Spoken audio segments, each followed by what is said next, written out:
یہ حکمران اگر میری قسمت میں پھانسی ہے تو مجھے کوئی بچا نہیں سکتا، اور اگر نہیں ہے تو یہ الٹے بھی ان تاروں سے لٹک جائیں تو بھی یہ مجھے پھانسی نہیں دے سکتے۔ پھر اللہ کا کرنا ہوا کہ وہ وہاں سے بری ہو گئے۔ ان کا نام تھا سید ابو الاعلیٰ مودودی۔ ہمیں مولانا مودودی، رشید ترابی، شاہ احمد درانی، مفتی محمود شفیع صاحب، ان کے مفتی محمود ان کے والد جن کا لڑکا یہ بڑا بدماش ہے، یہ فضل الرحمان، ٹھیک ہے نا، ان کے والد سچے عالم تھے اور حق پرست تھے۔ دیکھو عالم ہم اس کو مانیں گے جو خود عمل کر کے دکھائے۔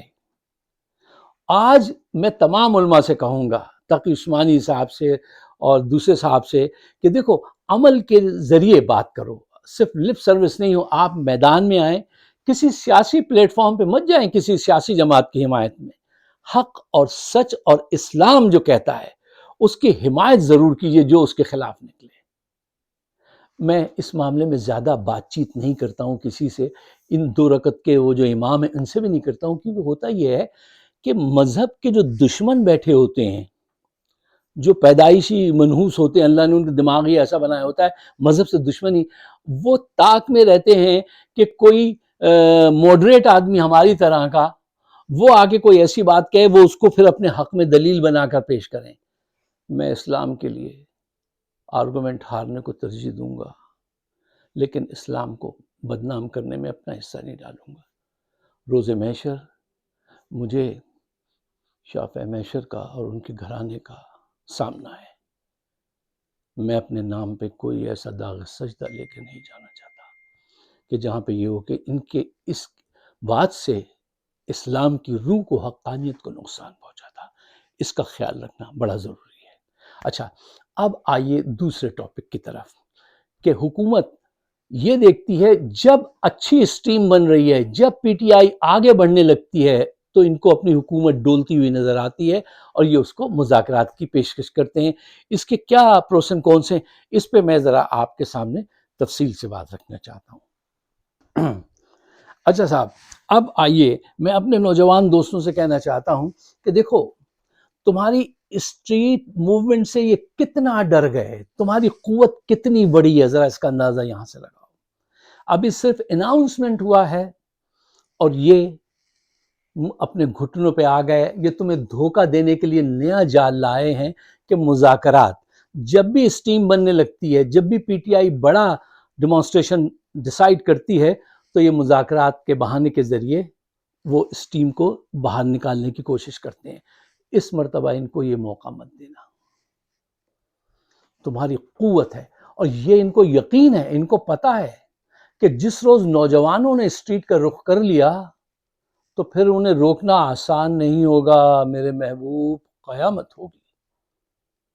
جی دیکھیے، یہ صرف ٹائم آؤٹ لے رہے ہیں، جس کو کہتے ہیں نا ڈیلے وارفیئر ٹیکنیک، یہ اس کا حصہ ہے کہ یہ مذاکرات شروع کرنا چاہتے ہیں۔ اچھا، مذاکرات کب ہوتے ہیں؟ دیکھیے، بغیر پریشر پیدا کیے جو مذاکرات ہوتے ہیں وہ سرنڈر کرنا کہتے ہیں اس کو، ٹیبل پہ جا کے سرنڈر کر دیا۔ یہ تم سے مذاکرات نہیں، بیعت لینا چاہتے ہیں۔ اور مذاکرات کب کامیاب ہوتے ہیں؟ جب تم پریشر پیدا کرتے ہو۔ پریشر کب پیدا ہوتا ہے؟ جب تم اسٹریٹ پہ جاتے ہو۔ تمہیں اپنا سفر جو ہے، اپنی ڈائریکشن تمہاری بالکل صحیح ہے، اس طرف جانا چاہیے، مذاکرات کے ان کے ٹریپ میں نہیں آنا چاہیے۔ کیوں؟ اکثر لوگ کہتے ہیں صاحب مذاکرات کے ذریعے بات بنے گی، مذاکرات کی ٹیبل پہ آئیے فائز صاحب۔ میں نے کہا ہمیں پتہ ہے ٹیبل ضروری ہے، چیئر ضروری ہے، لیکن وہ ٹیبل اور چیئر وہ سڑک، لمبی سڑک کے کونے پہ جا کے رکھی ہوئی ہے، پہلے ہمیں جد و جہد کرنی ہے۔ پریشر پیدا کرنے کے بعد جو تم مذاکرات کرو گے اس میں تم کامیاب رہو گے۔ بغیر پریشر پیدا کیے ان کے دھوکہ دہی میں آ کے مذاکرات پہ جانا، وہ اپنے آپ کو رسوا کرنا ہے، وہ سرنڈر کرنا ہے۔ اچھا، ایک اور بات میں آپ کے سامنے رکھنا چاہتا ہوں، تاریخ گواہ ہے میری اس بات کی کہ آج تک کتنے جرنیل ڈکٹیٹرز ایسے ہیں جنہوں نے مذاکرات کے ذریعے سرنڈر کیا اور آپ کی جان چھوڑی ہو۔ یہ صرف اس صورت میں جان چھوڑتے ہیں جب آپ کے نعروں کی گونج، آواز ان کی توپوں کی آواز کے برابر پہنچ جاتی ہے۔ اس سے پہلے یہ جان نہیں چھوڑتے ہیں یہ سب دھوکے بازی کی تیاریاں کر رہے ہیں. اور ایک دفعہ آپ نے دیانتدارانہ اپنے آپ کو دیانتدار رکھتے ہوئے یہ بات رکھی تھی کہ چلو دیکھتے ہیں، لیکن پتہ چل گیا تھا. اور عمران خان اس بات کو پہچان چکا ہے. اس نے سختی سے منع کیا ہے کہ اس ٹریپ میں مت آنا، اس طرف سوچنا تک نہیں، جواب تک نہیں دینا. ان سے کہنا نہیں، جائیے آپ اپنا کام کیجئے، ہمیں ہمارا کام کرنے دیجیے. اچھا دیکھیے صاحب، میں اور زیادہ آسان بنا کے یہ کہنا چاہتا ہوں کہ میرے نوجوانوں، اگر تم اسٹریٹ موومنٹ سے دور ہٹ گئے یا اس میں دیر کی تو یہ مضبوط ہوتے جائیں گے. اور یہی وہ وقت ہے، یہ وہ وقت ہے کہ جو چاہے لگا دو ڈر کیسا. یہ بازی عشق کی بازی ہے. اچھا دیکھیے، سیدھی سی بات ہے کہ نو اسٹریٹ نو پریشر، نو پریشر نو فریڈم. سیدھی سی بات ہے. آپ اگر اسٹریٹ پہ نہیں جائیں گے تو کوئی پریشر ڈیولپ نہیں ہوگا، پریشر ڈیولپ نہیں ہوگا تو کوئی انصاف نہیں ملے گا، کوئی صحیح بات نہیں ہوگی. اور ان سے یہ مذاکرات کے سارے معنی یہ بالکل غلط ہیں. دیکھو، بیماری سے نیگوسیشن نہیں کی جاتی، بیماری کا علاج کیا جاتا ہے. یہ ایک بیماری ہے، یہ ڈکٹیٹرشپ پاکستان میں جرنیل، یہ ایک بیماری ہے. ان کا علاج کرنا ہے، سیاسی علاج کرنا ہے ان کا. ان سے نیگوسیشن کرنا ایسے ہی ہے کہ کوئی ڈاکٹر کسی بیماری سے تھوڑی الجھا جاتا ہے، اس سے نیگوشیٹ کیا جاتا ہے، اس کی علاج کیا جاتا ہے. ان کا علاج کرنا ہے. اچھا اب میں اپنے سارے اس کو لیٹس گو ٹو کلوزنگ، کہ ہم کلوزنگ کی طرف بڑھیں. کچھ پوائنٹس پہلے کے بھی ہیں، کچھ نئے کر کے میں اس کو جو ہے ایک جگہ کر دیتا ہوں تاکہ وقت بچ جائے. پوائنٹ نمبر 1، دیکھیے، جرنیل کبھی بھی مذاکرات پسند نہیں ہوتے، بارود پسند، گولی پسند ہوتے ہیں.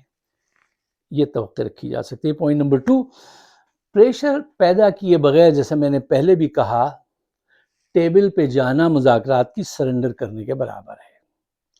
پوائنٹ نمبر 3، مذاکرات کس کے لیے ضروری ہیں؟ ان کے لیے ضروری ہے. یہ اپنی حکومت بچانا چاہتے ہیں، یہ مزید مال بنانا چاہتے ہیں. ٹھیک، مذاکرات مسائل کا حل نہیں ہے. مسائل کا حل آپ کے وہ ان 3 پوائنٹس میں ہیں جو کل میں نے آپ کے سامنے پیش کیے تھے، کہ مہنگائی ختم کرو. اس حکومت سے کوئی امید نہیں ہے کہ یہ مہنگائی ختم ہونے دے گی، کیونکہ یہ تو ابھی تک لوٹ رہی ہے اور سارے ثبوت موجود ہیں. اکثر ڈسکس ہم کرتے ہیں. فیئر الیکشن کراؤ، آئین کو بحال کرو. سولوشن اس طرف ہے، اس طرف نہیں ہے. اور پوائنٹ نمبر 3، دیکھیے، پریشر ڈیولپ کرو پھر مذاکرات کرو. تاریخ یہی بتاتی ہے، تو ہمیں تاریخ سے سبق لینا چاہیے. اچھا صاحب دیکھیے، پہلے وہ جو 3 پوائنٹس ابھی جو میں نے آپ کو دیے، اس میں تو میں نے اب تک کی جو گفتگو تھی اس کو سم اپ کیا. اب یہ 3-4 نئے پوائنٹ ہیں، تو 2-4 اور بھی قصے تھے، لیکن میں نے وہ بڑے مزیدار قصے تھے، لیکن صاحب وہ ٹائم کی وجہ سے میں نے کٹ کر دیے. لیکن یہ 4 پوائنٹ بہت ضروری ہیں، ان کو ضرور آپ پیش نظر رکھیے گا. پوائنٹ نمبر 5، جب آپ مذاکرات کو ریجیکٹ کریں گے تو یہ آپ پر یہ کہہ کے الزام لگائیں گے. مجھ سے کل ایک صاحب کہتے تھے، یار آپ تو فائز صاحب جذباتی ہو رہے ہیں. میں نے کہا جی ہاں، صحیح فرمایا آپ نے، ہم جذباتی ہو رہے ہیں. کیوں؟ اس لیے کہ ناانصافی سچے جذبات پیدا کرتی ہے. ناانصافی نے یہ ہمارے سچے جذبات پیدا کیے ہیں، اور ہم نے اس تکلیف کو محسوس کیا ہے جو ہمارے ساتھی محسوس کر رہے ہیں. اور ہم اسی کو ہیومینٹی کہتے ہیں. ہمارے نزدیک یہی انسانیت ہے کہ ظلم کو روکا جائے. اور آپ ہمارے نزدیک ایک کون آرٹسٹ ہیں، ایک دھوکے باز، شعبدہ باز سے زیادہ آپ کی اہمیت نہیں ہے. اور یہ آپ کا یہ کہنا کہ وہ مذاکرات کے لیے کہہ رہے ہیں، آپ کیا کہتے ہیں؟ کیسے مذاکرات؟ یعنی یہ اجازت مانگ رہے ہیں کہ ہم تمہارے گھر میں آ کے نقب زنی کریں گے؟ اجازت ہے نا؟ دوسرے کو اتنا معصوم نہ سمجھیے، آپ اتنے ذہین بھی نہیں ہیں. اچھا، پوائنٹ نمبر 6، دیکھیے، ایموشن کا یہ الزام جو لگاتے ہیں، ایموشن جو ہوتے ہیں، اچھے ایموشن قوموں کو بناتے ہیں، خوف قوموں کو توڑتا ہے. پوائنٹ نمبر 7، کیا آپ اسٹریٹ موومنٹ شروع کر کے ریئلزم سے دور ہونا چاہتے ہیں؟ تو میں نے کہا دیکھیے، ساؤتھ افریقہ کی آزادی ریئلزم کی وجہ سے ہوئی تھی یا پریشر ڈیولپ کرنے کی وجہ سے ہوئی تھی؟ جواب دیجیے. یہ سوال انسٹنٹلی ان کے منہ پہ ہی اٹھانے چاہیے، ورنہ یہ لوگوں کو یہ تاثر دیں گے کہ دیکھیے ہمارا ایٹیٹیوڈ کتنا جمہوری ہے صاحب، ہم ان کو مذاکرات کی دعوت دے رہے ہیں. تو اس کا پردہ چاک کرنا بھی سارے ہمارے جتنے بھی پولیٹیکل کمنٹیٹر ہیں ہماری طرح کے، ہم سب کا کام ہے کہ ہم اس کو ضرور ایڈریس کریں، اور یہی اس دھرتی کا حق ہے جو ہم اتنی دور سے بیٹھ کے ادا کر سکتے ہیں. اچھا، پھر ایک اور سوال جو اٹھایا جائے گا کہ آپ صاحب سڑکوں پہ آنے کے بجائے عدالتیں کھلی ہوئی وہاں چلے جائیں. میں نے کہا اچھا، آپ ہمیں اس عدالت میں بھیجنا چاہتے ہیں جہاں پہ جج جو ہے وہ سچا فیصلہ نہیں ایکسکیوز ڈھونڈتا ہے، جہاں اگر کوئی کمپلیکیٹڈ بات آ جائے تو وہ قانون کی موٹی سی کتاب کھولنے کے بجائے جی ایچ کیو فون کرتا ہے، کہتا ہے صاحب بتا دیجئے ان کو کیا سزا دینی ہے، ان کا کیس لگانا ہے یا نہیں لگانا. اس عدالت میں بھیجنا چاہتے ہو. ان عدالتوں کے ہم نے بہت چکر کاٹے، دنیا گواہ ہے، ایک ایک پیشی پہ گواہ ہے. اب اس عدالت کے دروازے جلدی آپ کاٹیں گے، ہم نے کاٹ لیے، ہمارا وقت اب اس سب سے پورا ہو رہا ہے.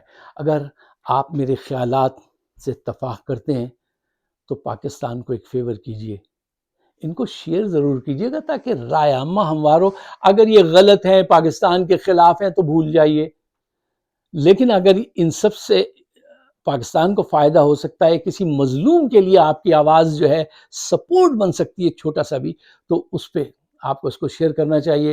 اور ایک ہمارا نوجوان صحافی سہراب برکات، بہت اچھا وہ لڑکا ہے، وہ بہت اچھی کومنٹری کرتا ہے، بڑی دلچسپ. اس کو انہوں نے زبردستی پکڑا ہوا ہے جبرن، اور اس کے ساتھ جو کچھ بھی یہ کر رہے ہیں وہ تو اس کے باہر آنے پہ پتہ چلے گا. میں نے بھی اپنی فیس بک کی جو آئی ڈی ہے وہ اس کے اپنا چہرہ ہٹا کے اس کا چہرہ لگایا ہے. آپ سب سے بھی گزارش کرتا ہوں آپ بھی ایسا کیجئے، اس کے لیے آواز اٹھائیے. وہ پاکستان کی ایک بڑی توانا آواز ہے. اور یہ جو ہمارے ینگسٹر ہیں، حبیب عدیل جیسے، یہ سہراب برکات جیسے، ہمیں انہیں سپورٹ کرنا چاہیے. کیوں؟ یہ ذہین ہیں اور حق پرست ہیں، انصاف کی بات کرتے ہیں. اس لیے مجھے اپنے خیالات سے نوازیے گا. آپ سب کا بہت بہت شکریہ.